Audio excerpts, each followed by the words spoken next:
ಒಂದೇ ಒಂದು ಆಸೆ ನಂದು, 1,000 ಕೋಟಿ ಬೇಕು, ಸಣ್ಣದೊಂದು ಮನೆ ಬೇಕು, ಮೈಸೂರು ಪ್ಯಾಲೇಸ್ ಸಾಕು. ಆಸೆಗೆ ಟ್ಯಾಕ್ಸ್ ಇಲ್ಲ, ಕನಸಿಗೆ ಫೈನು ಇಲ್ಲ. ರೋಗವನ್ನು ತಡೆಗಟ್ಟೋದಕ್ಕಿಂತ ಉತ್ತಮ ಪರಿಹಾರ ಇಲ್ಲ.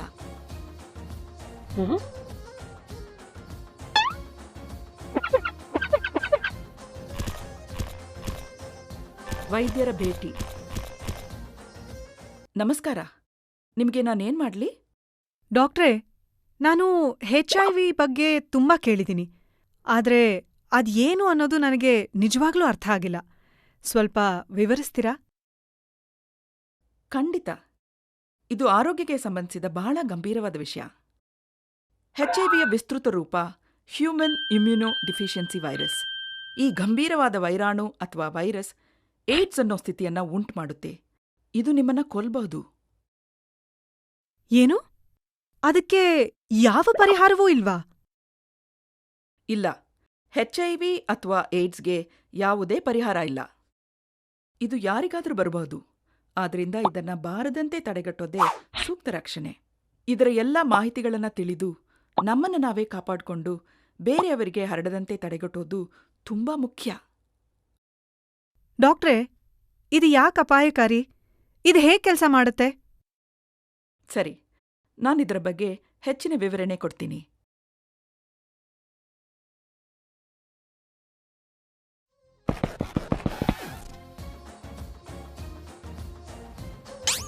ಇದು ಯಾಕೆ ಅಪಾಯಕಾರಿ? ನೋಡಿ, ನಮ್ಮ ದೇಹ ಒಂದು ದೇಶ ಇದ್ದ ಹಾಗೆ. ಈ ದೇಶವನ್ನ ರಕ್ಷಿಸೋ ಸೇನೆಯನ್ನ ರೋಗ ನಿರೋಧಕ ವ್ಯವಸ್ಥೆ ಅಥವಾ ಇಮ್ಯೂನ್ ಸಿಸ್ಟಮ್ ಅಂತ ಕರೀತೀವಿ. ಪ್ರತಿಯೊಂದು ದೇಶದಲ್ಲೂ ಆ ದೇಶವನ್ನು ಪರಕೀಯ ಶತ್ರುಗಳ ಆಕ್ರಮಣದಿಂದ ರಕ್ಷಿಸಿಕೊಳ್ಳೋದಕ್ಕೆ ಸೇನಾಪತಿಗಳು ಹಾಗೂ ಸೈನಿಕರನ್ನ ಕೂಡಿದ ಸೇನೆ ಇರುತ್ತೆ. ಈ ಸೇನಾಪತಿಗಳು ಸೈನಿಕರನ್ನ ಒಟ್ಟುಗೂಡಿಸಿ ಸಜ್ಜುಗೊಳಿಸ್ತಾರೆ. ಅದೇ ರೀತಿ ನಮ್ಮ ದೇಹದ ರೋಗ ನಿರೋಧಕ ವ್ಯವಸ್ಥೆಯು ಹೊರಗಿಂದ ಬರಬಹುದಾದ ರೋಗಾಣುಗಳು ಮತ್ತು ಸೋಂಕುಗಳಿಂದ ನಮ್ಮನ್ನು ರಕ್ಷಿಸುತ್ತೆ. ನಮ್ಮ ಚರ್ಮ ರೋಗಾಣು ಹಾಗೂ ಸೋಂಕುಗಳನ್ನು ತಡೆಯೋ ಒಂದು ಬಲಿಷ್ಠವಾದ ಗೋಡೆ ಇದ್ದ ಹಾಗೆ. ನಮ್ಮ ದೇಹದಲ್ಲಿ ರೋಗ ನಿರೋಧಕ ವ್ಯವಸ್ಥೆಯ ಸೇನಾಪತಿಗಳು CD4T ಸೆಲ್ಗಳು. ಇವರು ಸೈನಿಕರನ್ನ ಸಜ್ಜುಗೊಳಿಸಿ ನಮ್ಮನ್ನ ಆರೋಗ್ಯಕರ ಹಾಗೂ ಸದೃಢವಾಗಿರುವಂತೆ ಕಾಪಾಡ್ತಾರೆ. ಈ ನಮ್ಮ ಸೈನಿಕರು ಸೇನಾಪತಿಗಳ ಎಲ್ಲಾ ಸೂಚನೆಗಳಂತೆ ಹೊರಗಿನ ರೋಗಾಣುಗಳನ್ನ ಸೆದೆಬಡಿತಾರೆ. ವೈರಾಣು ಅಥವಾ ವೈರಸ್ ಒಂದು ವಿಧದ ಹೊರಗಿನ ಆಕ್ರಮಣಕಾರಿ. ನೀವು ನೆಗಡಿ, ಶೀತ, ದಡಾರ, ಸಿಡುಬು, ಕೆಮ್ಮು, ಜ್ವರ ಅಥವಾ ಪೋಲಿಯೋ ಬಗ್ಗೆ ಕೇಳಿದಿರಲ್ಲ? ಇವೆಲ್ಲ ವೈರಸ್ನಿಂದ ಉಂಟಾಗೋ ರೋಗಗಳೇ. ಪ್ರಪಂಚದಲ್ಲಿನ ಅತ್ಯಂತ ಮಾರಕ ವೈರಾಣು ಅಥವಾ ವೈರಸ್ಗಳಲ್ಲಿ ಒಂದು HIV, human immuno deficiency virus. ಇತರ ಕೆಲವು ವೈರಸ್ಗಳ ಹಾಗೆ HIV ಗಾಳಿಯಲ್ಲಿ ಬದುಕೋದಿಲ್ಲ. ಹೀಗಾಗಿ ಈ ರೋಗ ಗಾಳಿಯಿಂದ ಬರೋದಿಲ್ಲ. ಆದರೆ ಒಮ್ಮೆ HIV ಯಾರ ದೇಹವನ್ನಾದರೂ ಪ್ರವೇಶಿಸಿದ್ರೆ ಅದು ತುಂಬಾ ಶಕ್ತಿಶಾಲಿ ಹಾಗೂ ಅಪಾಯಕಾರಿ. ನಮ್ಮ ಸೇನಾಪತಿಗಳ ಮೇಲೆ ಆಕ್ರಮಣ ಮಾಡಿ ಅವರೆಲ್ಲರನ್ನೂ ನಾಶಗೊಳಿಸೋ ಸಾಮರ್ಥ್ಯವನ್ನು ಹೊಂದಿರೋದ್ರಿಂದ ಈ ವೈರಾಣು ಬಹಳ ಅಪಾಯಕಾರಿ. ದೇಹವನ್ನ ಪ್ರವೇಶಿಸಿದ ಮೇಲೆ HIVಯು ಹೆಚ್ಚಾಗಿ ಉತ್ಪನ್ನಗೊಳ್ತಾ ಹೋಗಿ ಶರೀರವನ್ನ ತನ್ನ ವಶಕ್ಕೆ ತೆಗೆದುಕೊಂಡ್ಬಿಡ್ತೆ. ಈ ಸ್ಥಿತಿಯಲ್ಲಿರೋ ವ್ಯಕ್ತಿಯನ್ನ HIV ಪಾಸಿಟಿವ್ ಅಂತ ಕರಿತೀವಿ. ಸೇನಾಪತಿಗಳೇ ಕೊಲ್ಲಲ್ಪಟ್ಟ ಮೇಲೆ ಸೈನಿಕರಿಗೆ ದಿಕ್ಕು ತೋಚದೆ ಅವರು ಹೊರಗಿನ ಆಕ್ರಮಣಕಾರರ ಜೊತೆ ಹೋರಾಡೋಕೆ ಅಸಮರ್ಥರಾಗುತ್ತಾರೆ. ಕ್ರಮೇಣ ನಮ್ಮ ದೇಹದಲ್ಲಿರುವಂಥ ಹಲವಾರು ಸೇನಾಪತಿಗಳ ಸಾವಿನಿಂದ ನಮ್ಮ ದೇಹದ ರೋಗ ನಿರೋಧಕ ವ್ಯವಸ್ಥೆ ಸಂಪೂರ್ಣವಾಗಿ ಕುಸಿಯುತ್ತೆ. ರೋಗ ನಿರೋಧಕ ಶಕ್ತಿ ಕುಸಿದಾಗ ಆ ವ್ಯಕ್ತಿಯನ್ನ ನಾವು ಏಡ್ಸ್ ಹೊಂದಿರೋರು ಅಂತ ಹೇಳ್ತೀವಿ. ಏಡ್ಸ್ ಅಂದ್ರೆ ಅಕ್ವೈರ್ಡ್ ಇಮ್ಯುನೋ ಡಿಫಿಷಿಯನ್ಸಿ ಸಿಂಡ್ರೋಮ್.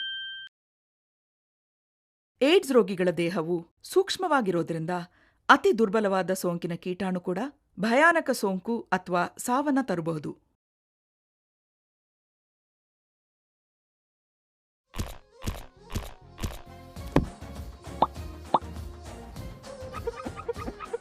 ಇದು ಭಾರತದಲ್ಲಿ ಅತಿದೊಡ್ಡ ಸಮಸ್ಯೆ. HIV ಒಂದು ಜಾಗತಿಕ ಸಮಸ್ಯೆಯಾಗಿದೆ.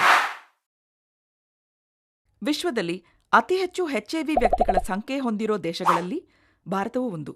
ಆದ್ರಿಂದ ಇದರ ಬಗ್ಗೆ ಎಲ್ಲ ಮಾಹಿತಿಗಳನ್ನು ತಿಳಿದು ಬೇರೆಯವರಿಗೆ ಸೋಂಕು ಹರಡದಂತೆ ತಡೆಯೋದು ಅತಿ ಮುಖ್ಯ.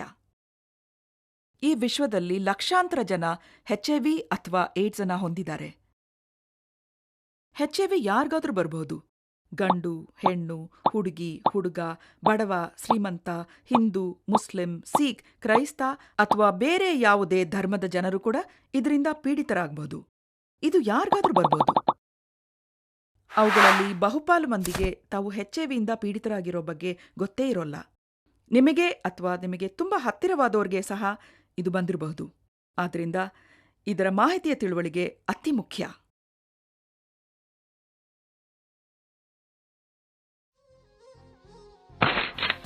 ನಿಜಾಂಶ ತಿಳ್ಕೊಳ್ಳಿ. HIV ಬರುವುದು ಸುಲಭನಾ? ಇಲ್ಲ, ಇದು ಸುಲಭ ಅಲ್ಲ. ಶೀತ, ಜ್ವರದಂತೆ ಗಾಳಿಯಿಂದ ಈ ರೋಗ ಬರೋಲ್ಲ. ಊಟ ಹಾಗೂ ನೀರಿಂದ ಕೂಡ ಬರೋಲ್ಲ. ಕೋಳಿ, ಹಸು ಅಥವಾ ಯಾವುದೇ ಪ್ರಾಣಿ ಪಕ್ಷಿಗಳಿಂದಲೂ HIV ಸೋಂಕು ಬರೋಲ್ಲ. ಇದು ಮನುಷ್ಯನ ದೇಹದಲ್ಲಿರೋ ಕೆಲವು ಫ್ಲೂಯಿಡ್ಸ್ ಅಥವಾ ದ್ರವಗಳ ಮೂಲಕ ಮಾತ್ರ ಜೀವಿಸಿ ಹರಡಬಹುದು. ಪ್ರತಿಯೊಬ್ಬ ಮನುಷ್ಯನ ದೇಹದಲ್ಲೂ ಫ್ಲೂಯಿಡ್ಸ್ ಅಥವಾ ದ್ರವಗಳು ಇರುತ್ತೆ. ಉದಾಹರಣೆಗೆ ಕಣ್ಣೀರು, ಬೆವರು ಹಾಗೂ ಎಂಜಲು. ಈ ವೈರಾಣು 3 ರೀತಿಯ ದ್ರವಗಳಿಂದ ಮಾತ್ರ ಹರಡಬಲ್ಲದು. ಇದು ಈ ರೋಗದ 3 ಅಂಶದ ಮಂತ್ರ. ಈ 3 ಅಂಶದ ಮಂತ್ರ ರಕ್ತ, ಎದೆಹಾಲು, ಲೈಂಗಿಕ ದ್ರವ. ಸರಿ. ದೇಹದ ಬೇರೆ ದ್ರವಗಳ ವಿಷಯವೇನು? ಯಾವುದು ಸುರಕ್ಷಿತ, ಯಾವುದು ಅಪಾಯಕಾರಿ ದ್ರವಗಳೆಂದು ನಾವು ತಿಳಿದುಕೊಳ್ಳುವುದು ಹೇಗೆ? ಒಳ್ಳೆ ಪ್ರಶ್ನೆ. ನಾನು ವಿವರಿಸ್ತೀನಿ.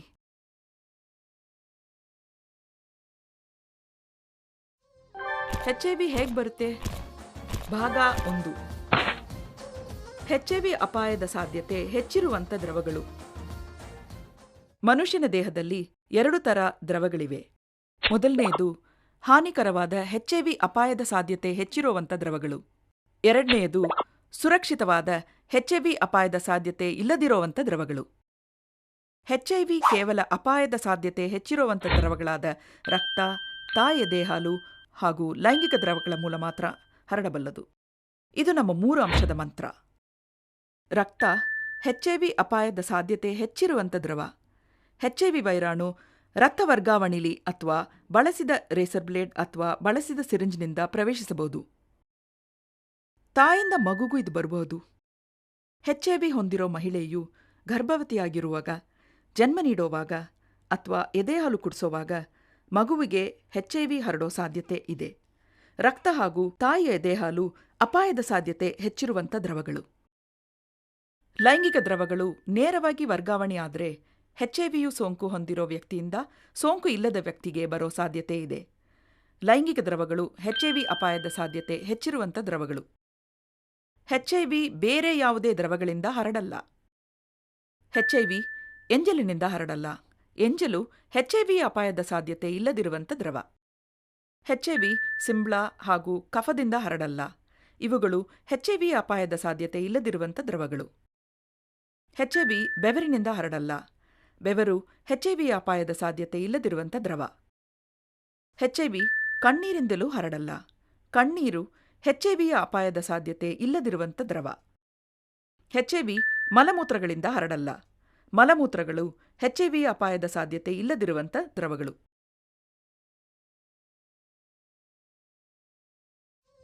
HIV ಹೇಗೆ ಬರುತ್ತೆ? ಭಾಗ 2. ನೇರ ವರ್ಗಾವಣೆ. ನೆನಪಿಡಿ, ನಮ್ಮ ಚರ್ಮ ಒಂದು ದಪ್ಪವಾದ ಗೋಡೆ ಥರ ನಮ್ಮನ್ನ ಕಾಪಾಡುತ್ತೆ. HIV ಗಾಳಿಯಲ್ಲಿ ಬದುಕಲ್ಲ. HIV ವೈರಾಣುಗಳು ನಮ್ಮ ದೇಹವನ್ನು ನೇರ ವರ್ಗಾವಣೆಯ ಹಾದಿಯಲ್ಲಿ ಪ್ರವೇಶಿಸಿದ್ರೆ ಮಾತ್ರ ಉಳಿಯೋಕೆ ಸಾಧ್ಯ. ನೇರ ವರ್ಗಾವಣೆ ಹಾಗೆಂದರೇನು? ನೇರ ವರ್ಗಾವಣೆ 2 ವಿಧದಲ್ಲಿ ಆಗಬಹುದು. ಮೊದಲನೇದಾಗಿ ಚರ್ಮದ ಮೇಲೆ ಆಗಿರುವಂಥ ಗಾಯಗಳ ಮೂಲಕ HIV ವೈರಾಣು ನೇರ ವರ್ಗಾವಣೆಯಾಗಿ ರಕ್ತವನ್ನು ಪ್ರವೇಶಿಸಬಹುದು. ಆ ಗಾಯಗಳು ದೇಹದ ಯಾವುದೇ ಭಾಗದಲ್ಲಿ ಇರಬಹುದು. ಅಥವಾ ನೇರ ವರ್ಗಾವಣೆ ದೇಹದ ನೈಜ ದ್ವಾರಗಳಿಂದ ಆಗಬಹುದು. ಉದಾಹರಣೆಗೆ ಬಾಯಿ ಅಥವಾ ಗುಪ್ತಾಂಗಗಳು. ನೆನಪಿರಲಿ, ನೆಗಡಿ, ಕೆಮ್ಮು ಹಾಗೂ ಜ್ವರದ ವೈರಾಣುಗಳು ಗಾಳಿಯಲ್ಲಿ ಜೀವಿಸಲು ಸಾಧ್ಯ. ಆದರೆ HIV ವೈರಾಣುಗಳು ಗಾಳಿಯಲ್ಲಿ ಜೀವಿಸಲಾರವು. HIV ವೈರಾಣುಗಳು ದೇಹವನ್ನು ನೇರವಾಗಿ ಪ್ರವೇಶಿಸಿದ್ರೆ ಮಾತ್ರ ಶಕ್ತಿಯುತವಾಗಿರುತ್ತೆ. ಸೋಂಕು ಇದೆ ಅಂತ ನಾವು ಹೇಗೆ ತಿಳ್ಕೋಬಹುದು? ತ್ರಿಕೋಣ ಪರೀಕ್ಷೆಯನ್ನು ಉಪಯೋಗಿಸಿ. ಮೊದಲನೇ ಹಂತ, ಎಚ್ಐವಿ ಅಪಾಯದ ಸಾಧ್ಯತೆ ಹೆಚ್ಚಿರುವಂಥ ದ್ರವ ಇದೆಯಾ? ಇಲ್ಲ ಅಂದರೆ ಇಲ್ಲಿಗೆ ನಿಲ್ಲಿಸಿ. ಎಚ್ಐವಿಯ ಅಪಾಯ ಇಲ್ಲ. ಹೌದು ಅಂದರೆ ಎರಡನೇ ಹಂತಕ್ಕೆ ಮುಂದುವರಿಸಿ. ಎರಡನೇ ಹಂತ, ನೇರ ವರ್ಗಾವಣೆ ಇದೆಯಾ? ಇಲ್ಲ ಅಂದರೆ ಇಲ್ಲಿಗೆ ನಿಲ್ಲಿಸಿ. ಎಚ್ಐವಿಯ ಅಪಾಯ ಇಲ್ಲ. ಹೌದು ಅಂದರೆ ಮೂರನೇ ಹಂತಕ್ಕೆ ಮುಂದುವರಿಸಿ. ಮೂರನೇ ಹಂತ, ಎಚ್ಐವಿ ಅಪಾಯ ಇದೆ. ವೈದ್ಯರನ್ನು ಸಂಪರ್ಕಿಸಿ. HIV ಅಥವಾ ಏಡ್ಸ್ ಸೋಂಕಿರುವ ವ್ಯಕ್ತಿಯು ನನ್ನ ಮೇಲೆ ಕೆಮ್ಮಿದರೆ ನನಗೆ ಸೋಂಕು ತಾಗುವ ಸಾಧ್ಯತೆ ಇದೆ ಎಂದು ಕೇಳಿದ್ದೇನೆ. ಇದು ನಿಜಾನಾ? ಈ ಚಿತ್ರವನ್ನ ಮತ್ತೊಮ್ಮೆ ನೋಡೋಣ. ಈ ಬಾರಿ ವೈದ್ಯರ ಸವಾಲುಗಳನ್ನು ನೀವೇ ಉತ್ತರಿಸಿ.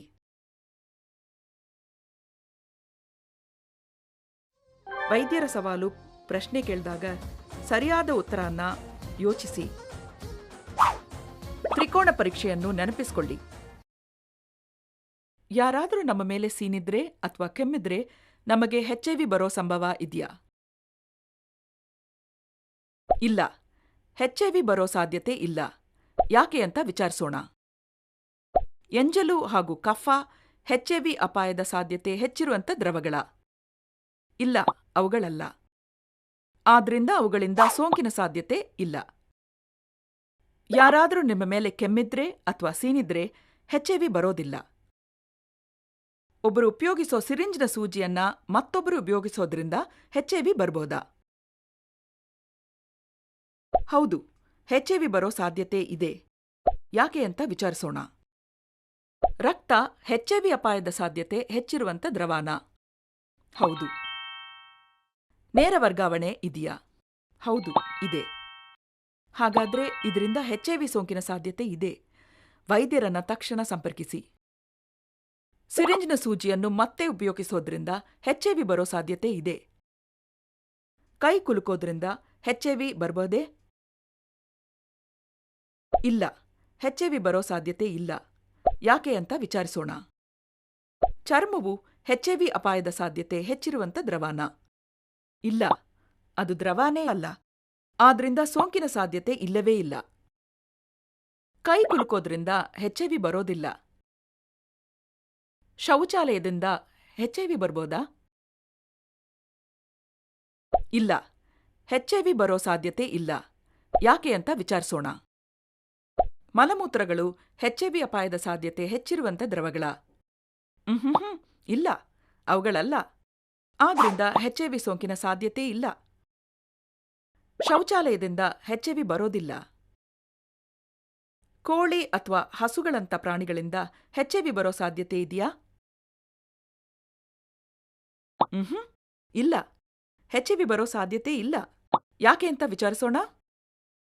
ನಮ್ಗೆ ತ್ರಿಕೋಣ ಪರೀಕ್ಷೆಯ ಅವಶ್ಯಕತೆಯೇ ಇಲ್ಲ. ಯಾಕೆಂದ್ರೆ ಎಚ್ಐವಿ ಪ್ರಾಣಿಗಳು ಅಥವಾ ಕ್ರಿಮಿಕೀಟಗಳಿಂದ ಬರೋದಿಲ್ಲ. ಮನುಷ್ಯರ ಮೂಲಕ ಮಾತ್ರ ಎಚ್ಐವಿ ಬರ್ಬೋದು. ಆದ್ರಿಂದ ಎಚ್ಐವಿ ಸೋಂಕಿನ ಸಾಧ್ಯತೆ ಇಲ್ಲ. ಪ್ರಾಣಿ ಅಥವಾ ಕ್ರಿಮಿಕೀಟಗಳಿಂದ ಎಚ್ಐವಿ ಬರೋದಿಲ್ಲ. ಮನುಷ್ಯರ ಮೂಲಕ ಮಾತ್ರ ಬರ್ಬೋದು. ಯಾರನ್ನಾದ್ರೂ ಅಪ್ಪಿಕೊಳ್ಳೋದ್ರಿಂದ ಎಚ್ಐವಿ ಬರ್ಬೋದಾ? ಇಲ್ಲ, ಎಚ್ಐವಿ ಬರೋ ಸಾಧ್ಯತೆ ಇಲ್ಲ. ಯಾಕೆ ಅಂತ ವಿಚಾರಿಸೋಣ. ಬೆವರು ಎಚ್ಐವಿ ಅಪಾಯದ ಸಾಧ್ಯತೆ ಹೆಚ್ಚಿರುವಂಥ ದ್ರವಾನ? ಇಲ್ಲ. ಆದ್ರಿಂದ ಬೆವರಿಂದ ಸೋಂಕಿನ ಸಾಧ್ಯತೆ ಇಲ್ಲ. ಅಪ್ಪಿಕೊಳ್ಳೋದ್ರಿಂದ ಎಚ್ಐವಿ ಬರೋದಿಲ್ಲ. ಎದೆ ಹಾಲಿಂದ ಮಗುವಿಗೆ ಎಚ್ಐವಿ ಬರ್ಬೋದಾ? ಹೌದು, ಎಚ್ಐವಿ ಬರೋ ಸಾಧ್ಯತೆ ಇದೆ. ಯಾಕೆ ಅಂತ ವಿಚಾರಿಸೋಣ.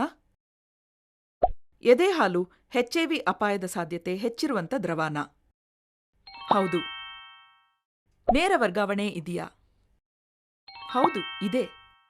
ಎಚ್ಐವಿ ಸೋಂಕಿನ ಸಾಧ್ಯತೆ ಇದೆ. ವೈದ್ಯರನ್ನು ತಕ್ಷಣವೇ ಸಂಪರ್ಕಿಸಿ. ಮಗುವಿಗೆ ಎದೆ ಹಾಲಿನ ಮೂಲಕ ಸೋಂಕಿನ ಸಾಧ್ಯತೆ ಇದೆ. ಮುತ್ತು ಕೊಡೋದ್ರಿಂದ ಎಚ್ಐವಿ ಬರ್ಬೋದಾ? ಇಲ್ಲ, ಎಚ್ಐವಿ ಬರೋ ಸಾಧ್ಯತೆ ಇಲ್ಲ. ಯಾಕೆಂತ ವಿಚಾರಿಸೋಣ. ಎಂಜಲು ಎಚ್ಐವಿ ಅಪಾಯದ ಸಾಧ್ಯತೆ ಹೆಚ್ಚಿರುವಂಥ ದ್ರವಾನ? ಇಲ್ಲ, ಅದಲ್ಲ. ಆದ್ರಿಂದ HIV ಸೋಂಕಿನ ಸಾಧ್ಯತೆ ಇಲ್ಲ. ಮುತ್ತು ಕೊಡೋದ್ರಿಂದ HIV ಬರೋದಿಲ್ಲ. ಅಸುರಕ್ಷಿತ ಲೈಂಗಿಕ ಸಂಪರ್ಕದಿಂದ HIV ಬರ್ಬೋದಾ? ಹೌದು, HIV ಬರೋ ಸಾಧ್ಯತೆ ಇದೆ. ಯಾಕೆಂತ ವಿಚಾರಿಸೋಣ. ಲೈಂಗಿಕ ದ್ರವಗಳು HIV ಅಪಾಯದ ಸಾಧ್ಯತೆ ಹೆಚ್ಚಿರುವಂಥ ದ್ರವಗಳ? ಹೌದು. ನೇರ ವರ್ಗಾವಣೆ ಇದೆಯಾ? ಹೌದು, ಇದೆ. HIV ಬರೋ ಸಾಧ್ಯತೆ ಇದೆ. ವೈದ್ಯರನ್ನ ತಕ್ಷಣವೇ ಸಂಪರ್ಕಿಸಿ. ಅಸುರಕ್ಷಿತ ಲೈಂಗಿಕ ಸಂಪರ್ಕದಿಂದ ಗಂಡಸರಿಗೆ ಮತ್ತು ಹೆಂಗಸರಿಗೆ HIV ಬರೋ ಸಾಧ್ಯತೆ ಇದೆ. ಸೊಳ್ಳೆ ಕಡಿತದಿಂದ HIV ಬರೋ ಸಾಧ್ಯತೆ ಇದೆಯಾ? ಇಲ್ಲ, HIV ಬರೋ ಸಾಧ್ಯತೆ ಇಲ್ಲ. ಯಾಕೆಂತ ವಿಚಾರಿಸೋಣ. ನಮಗೆ ತ್ರಿಕೋಣ ಪರೀಕ್ಷೆಯ ಅವಶ್ಯಕತೆನೇ ಇಲ್ಲ. ಯಾಕೆಂದ್ರೆ HIV ಪ್ರಾಣಿಗಳು ಅಥವಾ ಕ್ರಿಮಿಕೀಟಗಳಿಂದ ಬರೋದಿಲ್ಲ. ಮನುಷ್ಯರ ಮೂಲಕ ಮಾತ್ರ HIV ಬರ್ಬೋದು. ಆದ್ರಿಂದ HIV ಸೋಂಕಿನ ಸಾಧ್ಯತೆ ಇಲ್ಲ.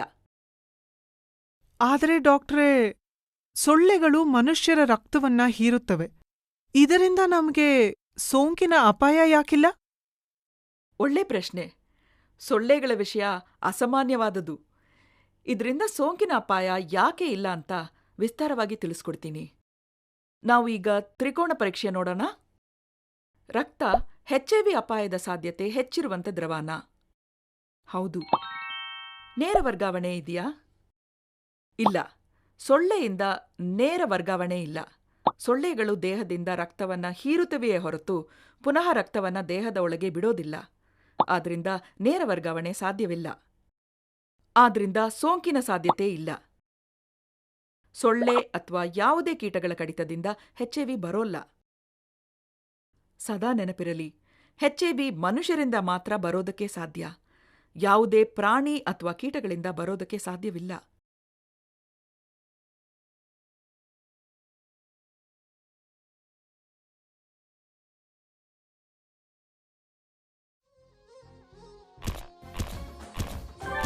ಹೊರನೋಟ ನಮ್ಮನ್ನ ವಂಚಿಸಬಹುದು. ಒಂದು ಕಲ್ಪನೆ ಆಟ. ಒಬ್ಬ ವ್ಯಕ್ತಿಯನ್ನ ನೋಡಿ HIV ಅಥವಾ ಏಡ್ಸ್ ಇದೆ ಅಂತ ಹೇಳ್ಬಹುದಾ? ನೆನಪಿರಲಿ, ಹೊರನೋಟ ನಮ್ಮನ್ನ ವಂಚಿಸಬಹುದು. ನಿಮ್ಮ ಅನಿಸಿಕೆ ಪ್ರಕಾರ ಯಾರಿಗೆ HIV ಅಥವಾ ಏಡ್ಸ್ ಇದೆ?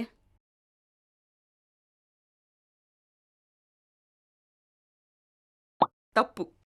ವ್ಯಕ್ತಿಯನ್ನ ನೋಡಿ ಏಡ್ಸ್ ಇದೆ ಅಂತ ಹೇಳೋಕೆ ಅಸಾಧ್ಯ. ಮತ್ತೊಮ್ಮೆ ಊಹಿಸಿ ನೋಡಿ, HIV ಅಥವಾ ಏಡ್ಸ್ ಯಾರಿಗೆ ಇದೆ ಅಂತ.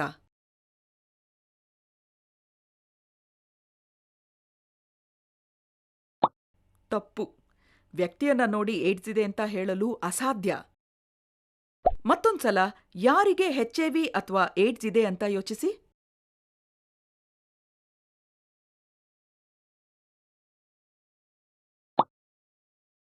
ಮತ್ತೊಮ್ಮೆ ತಪ್ಪು. ಅದೇ ಇದರ ತತ್ವ. ಯಾವಾಗ್ಲೂ ನೆನಪಿರಲಿ, ಒಬ್ಬ ವ್ಯಕ್ತಿಯನ್ನ ನೋಡಿ ಅವನಿಗೆ ಅಥವಾ ಅವಳಿಗೆ HIV ಏಡ್ಸ್ ಇದೆ ಅಂತ ಹೇಳೋಕೆ ಆಗಲ್ಲ. HIV ಪಾಸಿಟಿವ್ ವ್ಯಕ್ತಿ ಯಾವುದೇ ಆರೋಗ್ಯಕರ ವ್ಯಕ್ತಿಯಂತೆ ಕಾಣಿಸಬಹುದು.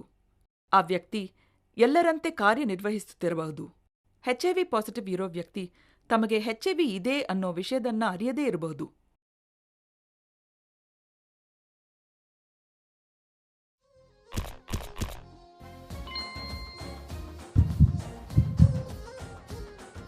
ಸೋಂಕು ಇದೆ ಅಂತ ಹೇಗೆ ತಿಳಿದುಕೊಳ್ಳೋದು?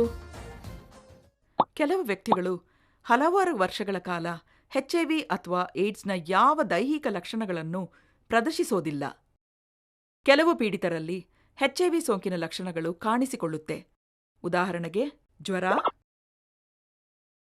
ಶೀತ ಮತ್ತು ಕೆಮ್ಮು, ತಲೆನೋವು, ಚರ್ಮದ ದದ್ದು ಮತ್ತು ಬೆವರು. ಕ್ರಮೇಣ ಸೋಂಕು ಇರುವವರು ತೀವ್ರವಾಗಿ ಕಾಯಿಲೆಯಿಂದ ಪೀಡಿತರಾಗುತ್ತಾರೆ. ಒಮ್ಮೆ HIVಯು ಏಡ್ಸ್ ಆಗಿ ವೃದ್ಧಿಪಟ್ಟ ಮೇಲೆ ರೋಗದ ಲಕ್ಷಣಗಳು ತೀವ್ರವಾಗುತ್ತವೆ.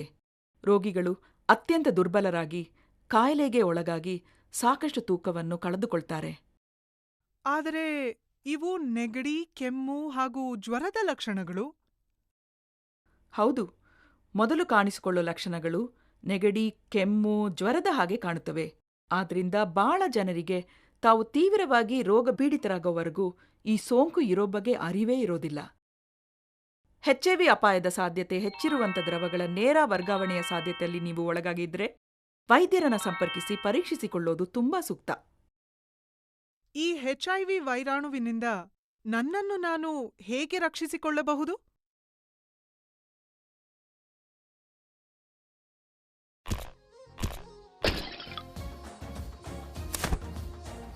ನಿಮ್ಮನ್ನು ನೀವು ಹೇಗೆ ರಕ್ಷಿಸಿಕೊಳ್ತೀರಿ? ನಮ್ಮ ತ್ರಿಕೋಣ ಪರೀಕ್ಷೆ ನೆನಪಿದ್ಯಾ? HIV ಅಪಾಯದ ಸಾಧ್ಯತೆ ಹೆಚ್ಚಿರುವಂಥ ದ್ರವಗಳ ನೇರ ವರ್ಗಾವಣೆಯಿಂದ ಮಾತ್ರ ನಿಮಗೆ HIV ಬರೋ ಸಾಧ್ಯತೆ ಇದೆ. ರಕ್ತ, ಕ್ಷವರ ಮಾಡೋ ವಸ್ತುಗಳು, ಬ್ಲೇಡ್ಗಳು, ಸೂಜಿಗಳು, ಸಿರಿಂಜುಗಳನ್ನು ನಾವು ಹಂಚಿಕೋಬಾರದು. ಯಾಕೆಂದ್ರೆ ಕಣ್ಣಿಗೆ ಕಾಣಿಸದೇ ಇರೋ ಅತಿ ಸೂಕ್ಷ್ಮ ವೈರಾಣುಗಳು ಈ ವಸ್ತುಗಳಿಗೆ ಅಂಟಿಕೊಂಡು ಕಾಯಿಲೆಯನ್ನ ಹರಡಬಹುದು. ಶುದ್ಧೀಕರಿಸಿದ ಉಪಕರಣಗಳನ್ನು ಬಳಸೋ ರಕ್ತದಾನ ಕೇಂದ್ರಗಳಲ್ಲಿ ಮಾತ್ರ ರಕ್ತ ನೀಡಬೇಕು. ರಕ್ತವನ್ನು ಬೇರೆಯವರಿಂದ ಪಡೆಯುವಾಗ ಶುದ್ಧೀಕರಿಸಿದ ಸೂಜಿಗಳನ್ನು ಬಳಸಬೇಕು. ರಕ್ತವನ್ನು ಪರೀಕ್ಷಿಸಿ HIV ನೆಗೆಟಿವ್ ರಕ್ತವನ್ನು ಮಾತ್ರ ಸ್ವೀಕರಿಸಬೇಕು. ರಕ್ತ ಮತ್ತು ಎದೆಹಾಲು, ತಾಯಿಂದ ಮಗುವಿಗೆ. HIV ಹೊಂದಿರೋ ಮಹಿಳೆಯು ಗರ್ಭವತಿ ಆಗಿರೋವಾಗ, ಜನ್ಮ ನೀಡೋವಾಗ ಅಥವಾ ಎದೆಹಾಲು ಕುಡಿಸೋವಾಗ ಈ ಸೋಂಕು ಮಗುವಿಗೆ ಹರಡೋ ಸಾಧ್ಯತೆ ಇದೆ. ಆದರೆ ವೈದ್ಯರ ಸಹಾಯದಿಂದ ಸೋಂಕಿತ ಗರ್ಭಿಣಿ ಮಹಿಳೆಯರು ಗರ್ಭಕೋಶದಲ್ಲಿರೋ ಮಗುವನ್ನ ಸೋಂಕಿನಿಂದ ರಕ್ಷಿಸಬಹುದು. ಆಕೆ ಸ್ವಸ್ಥವಾದ ಮಗುವನ್ನ ಪಡೆಯಬಹುದು. ತಾಯಿಯ ಎದೆಹಾಲು, ತಾಯಿಯಿಂದ ಮಗುವಿಗೆ. ಸೋಂಕಿತ ಮಹಿಳೆಯು ಮಗುವನ್ನ ಬಯಸಿದ್ರೆ ಮಗುವಿನ ಪೋಷಣೆ ಬಗ್ಗೆ ವೈದ್ಯರನ್ನ ಸಂಪರ್ಕಿಸಿ. ಅವರು ಎದೆಹಾಲನ್ನು ಕುಡಿಸೋವಾಗ HIV ಔಷಧಿಯನ್ನು ತಗೊಳ್ಳೋಕೆ ಅಥವಾ ಎದೆಹಾಲಿನ ಬದಲು ಹಾಲಿನ ಪುಡಿ ಅಥವಾ ಇತರ ಆಹಾರವನ್ನು ಕೊಡೋ ಸಲಹೆ ನೀಡಬಹುದು. ಲೈಂಗಿಕ ದ್ರವಗಳು. ಒಂದು ಬದ್ಧವಾದ ಸಂಬಂಧದಲ್ಲಿ ಕಾಲಿಡೋ ಮುನ್ನ ಜೋಡಿಗಳಿಬ್ಬರು HIV ಪರೀಕ್ಷೆ ಮಾಡಿಸ್ಕೋಬೇಕು. ನೆನಪಿರಲಿ, ಬಹುಪಾಲು HIV ಸೋಂಕು ಇರೋರ್ಗೆ ತಾವು HIV ಪಾಸಿಟಿವ್ ಅಂತ ತಿಳಿದೇ ಇರೋದಿಲ್ಲ. ನಿಮ್ಮ ಸಹಭಾಗಿಯು ತಾವು HIV ಹೊಂದಿದಾರೋ ಇಲ್ಲವೋ ಅನ್ನೋದನ್ನ ಅರಿಯದೇ ಇರಬಹುದು. ಆದ್ರಿಂದ ಪರೀಕ್ಷೆ ಮಾಡಿಸ್ಕೊಳ್ಳಿ. ಯಾವಾಗಲೂ ಕಾಂಡಮ್ ಬಳಸಿ. ಅದನ್ನು ಸರಿಯಾಗಿ ಮತ್ತು ಸೂಕ್ತವಾಗಿ ಬಳಸಿದ್ರೆ ನೇರ ವರ್ಗಾವಣೆ ತಡೆಗಟ್ಟಬಹುದು. ಮಗುವನ್ನ ಪಡೆಯ ಬಯಸಿ ಅದರ ಬಳಕೆ ಮಾಡೋಕ್ಕಾಗದಿದ್ರೆ ತಪ್ಪದೇ ಇಬ್ಬರೂ HIV ಪರೀಕ್ಷೆ ಮಾಡಿಸ್ಕೊಳ್ಳಿ. ಹೆಚ್ಚು ಸಂಗಾತಿಗಳ ಜೊತೆ ಲೈಂಗಿಕ ಸಂಪರ್ಕ ಹೊಂದಿದ್ರೆ ಅಪಾಯ ಹೆಚ್ಚು. ಇತರ ಲೈಂಗಿಕ ಸಂಪರ್ಕದಿಂದ ಹರಡೋ ಸೋಂಕುಗಳಿರೋವರೆಗೆ HIV ಸೋಂಕು ತಗೊಳ್ಳೋ ಹೆಚ್ಚಿನ ಸಂಭವ ಇದೆ. ಎಲ್ಲರೂ HIV ಪರೀಕ್ಷೆಗೆ ಒಳಗಾಗಿದ್ದಾರಾ ಹಾಗೂ ಯಾವಾಗಲೂ ಕಾಂಡಮ್ ಬಳಸುತ್ತಿದ್ದಾರಾ ಅನ್ನೋದನ್ನ ದೃಢಪಡಿಸಿ.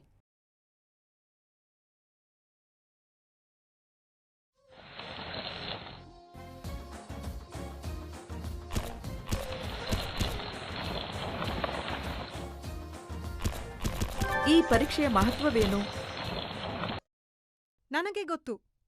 ಈ ಸೋಂಕಿಗೆ ಯಾವುದೇ ರೀತಿಯ ಲಕ್ಷಣಗಳು ಇರುವುದಿಲ್ಲ. ಪರೀಕ್ಷೆ ಮಾಡಿಸಿದರೆ ಮಾತ್ರ ವೈರಾಣು ಪತ್ತೆಯಾಗುತ್ತದೆ. ಹೊರನೋಟಕ್ಕೆ ಇದು ಕಾಣುವುದಿಲ್ಲ. ಒಳ್ಳೆ ಉತ್ತರ. ಪರೀಕ್ಷೆ ಮಾಡಿಸ್ಕೊಳ್ಳೋದು ಸುಲಭ ಹಾಗೂ ಶೀಘ್ರ. ಆಸ್ಪತ್ರೆಗೆ ಹೋಗಿ, ಅಲ್ಲಿ ನಿಮ್ಮ ರಕ್ತ ಪರೀಕ್ಷೆ ಮಾಡ್ತಾರೆ. ಅದು ನಿಮ್ಮ ರಕ್ತದ ಸಕ್ಕರೆ ಅಂಶನ ಪರೀಕ್ಷೆ ಮಾಡಿಸೋಷ್ಟೇ ಸುಲಭ. ನಿಮ್ಮ ಕುಟುಂಬ ವೈದ್ಯರನ್ನ ಪರೀಕ್ಷೆಯ ಬಗ್ಗೆ ಕೇಳಿ. ಯಾರಿಗೂ ತಿಳಿಯಬಾರದು ಅಂತ ಇದ್ರೆ ಸಾರ್ವಜನಿಕ ಅಥವಾ ಸರ್ಕಾರಿ ಆಸ್ಪತ್ರೆಗೆ ಹೋಗಿ ಅನಾಮಧೇಯರಾಗಿ ಈ ಪರೀಕ್ಷೆಯನ್ನ ಮಾಡಿಸ್ಕೊಳ್ಳಿ. HIV ಅಥವಾ ಏಡ್ಸ್ ಸೋಂಕನ್ನ ಸಂಪೂರ್ಣವಾಗಿ ಗುಣಪಡಿಸೋಕೆ ಪರಿಹಾರ ಇಲ್ಲದಿದ್ರೂ ಕೆಲವು ಚಿಕಿತ್ಸೆ ವಿಧಾನಗಳ ಮೂಲಕ ಹೆಚ್ಚು ಕಾಲ ಬದುಕೋಕೆ ಸಾಧ್ಯ. ಚಿಕಿತ್ಸೆಯಿಂದ ತಮ್ಮ ಆತ್ಮೀಯರಿಗೆ ರೋಗ ಹರಡೋ ಸಾಧ್ಯತೆ ಬಹುಪಾಲು ಕಡಿಮೆಯಾಗುತ್ತೆ. ವೈದ್ಯಕೀಯ ಸಲಹೆ ಬೇಗ ಪಡೆದುಕೊಳ್ಳೋದು ಮುಖ್ಯ. ಡಾಕ್ಟ್ರೇ, ಇದರ ಬಗ್ಗೆ ನನಗೆ ಇಷ್ಟೊಂದು ತಿಳುವಳಿಕೆ ಕೊಟ್ಟದ್ದಕ್ಕೆ ತುಂಬಾ ಧನ್ಯವಾದಗಳು. HIV ಹರಡುವುದನ್ನು ನಿಲ್ಲಿಸುವುದಕ್ಕೆ ನಾನು ಏನು ಮಾಡುವುದಕ್ಕೆ ಸಾಧ್ಯ?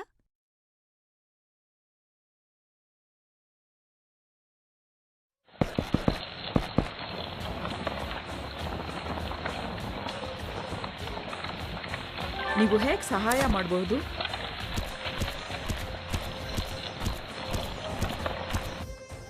ಈ ಸಂದೇಶವನ್ನ ಎಲ್ಲರಿಗೂ ತಿಳಿಸಿ. ಮೊದಲನೇದಾಗಿ ತಮ್ಮನ್ನ ಕಾಪಾಡಿಕೊಳ್ಳೋದು ಸುಲಭ. ನಿಜಾಂಶವನ್ನ ತಿಳಿರಿ ಹಾಗೂ ನಿಮ್ಮ ಆತ್ಮೀಯರೊಂದಿಗೆ ಹಂಚಿಕೊಳ್ಳಿ.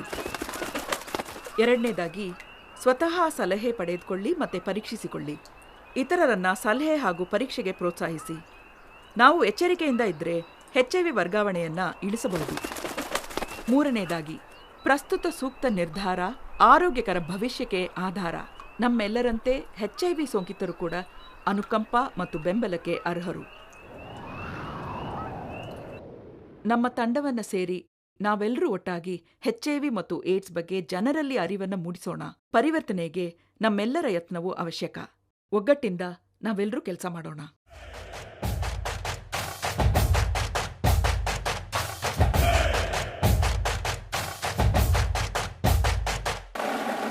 ಒಂದೇ ಒಂದು ಆಸೆ ನಂದು, 1000 ಕೋಟಿ ಬೇಕು. ಸಣ್ಣದೊಂದು ಮನೆ ಬೇಕು, ಮೈಸೂರು ಪ್ಯಾಲೇಸ್ ಸಾಕು. ಆಸೆಗೆ ಟ್ಯಾಕ್ಸ್ ಇಲ್ಲ, ಕನಸಿಗೆ ಫೈನು ಇಲ್ಲ. ಹೇಳೋರಿಲ್ಲ ಕೇಳೋರಿಲ್ಲ, ನನ್ಗೆ ನಾನೇ ರಾಜನು. 1 2 3 ವಿಷ್ಣುವರ್ಧನ, ಕರುನಾಡ ಕಿಂಗು ನಾನನ. ಪ್ರೀತಿಲಿ ಅಂತಾರೆ ಜನ, ಕೇಳ್ಕೊಂಡ್ ಹೋಗೋ. 1 2 3 ವಿಷ್ಣುವರ್ಧನ, ಕರುನಾಡ king ನಾನನ.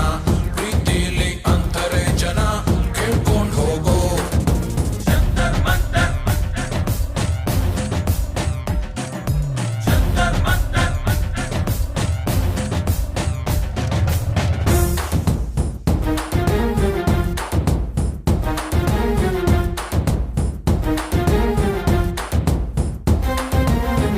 I am for money, money. There's nothing better than money, honey. World is spinning on money, money. You wanna stop the world, you pay me, honey.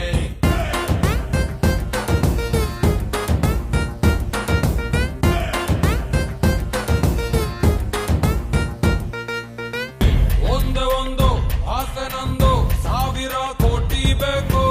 ಸಣ್ಣದೊಂದು ಮನೆ ಬೇಕು, ಮೈಸೂರು ಪ್ಯಾಲೇಸ್ ಸಾಕು.